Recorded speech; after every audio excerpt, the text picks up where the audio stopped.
He chit-chatted about the Jacoby Jones return. We have a Baltimore Ravens-Pittsburgh Steelers rivalry, very real, in a play that the entire world saw. The first time we're getting Coach Tomlin's point of view on that came from the pivot released just yesterday. And so I'm routine, to be quite honest. I'm routine in a lot of stuff, but I stand on the line. I watch the ball get kicked. I make sure that we're not off sides. And then I watched the Jumbotron. And so in that instance, we were kicking left to right, and the Jumbotron was behind our kick unit. And so we kicked the ball off, and I'm looking up at the contour of the deal, and somebody falls down. And so when somebody fell down, I almost like leaned in on the Jumbotron, like, ugh. You know what I mean? We got trouble.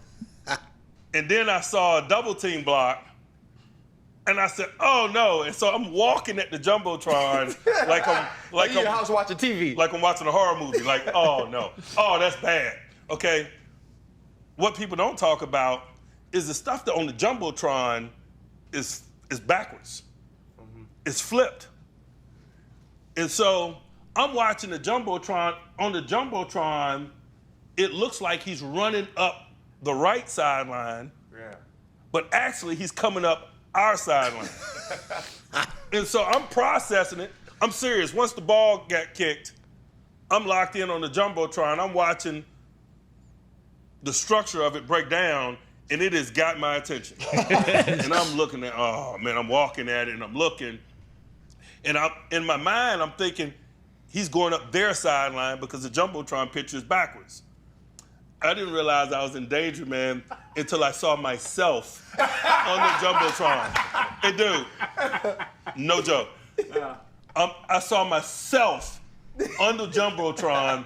I dodged Jacoby because I saw myself. I never saw him. Yeah. I was like, oh, and he went by me. Yeah. I saw myself as he was running down the sideline. I came into the Jumbotron. But it did make him step inside, and that gave a better angle for the tackler. Certainly. I don't deny that. But that's a mistake. That was strategic. And I paid $100,000 for that mistake. I just shout out to the pivot, man. Yeah. Oh. Incredible interview with a guy that doesn't do a lot of those things. He was fucking remarkable in there. Stories go on and on. Leadership stuff in there. Hey, that is worth a listen. He's right. Every time he speaks, it's like a leadership like masterclass, like workshop that people need to watch. I believe they had some drinks together too. It appeared a little Happy Dad seltzer around there. Tomlin had a couple drinks with the boys. Those guys are awesome though. Fred Taylor, obviously. Channing Crowder's amazing, right? Like they're all very, very good. There's a reason Tomlin felt comfortable to open up and be like he is. And they talked about the 2008 defense a little bit that Ryan Clark was a part of.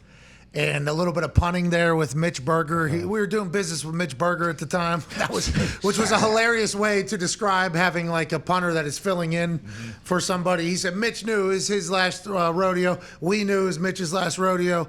And Mitch would hit like a 15-yard shank, and the defense would be happy because they wouldn't have to give up as many yards. They would give up no yards. So that defense was so petty, watching like the history books and how many yards they were giving up and everything. They were actually pumped when the punter did not give a bigger field for them to have to kind of lock down and tighten up on. It was very, very well done. I think his respect for Ryan Clark obviously gets him in there, but also Channing Crowder, Fred, those are legends in the NFL now, and I think people feel very comfortable chatting with them.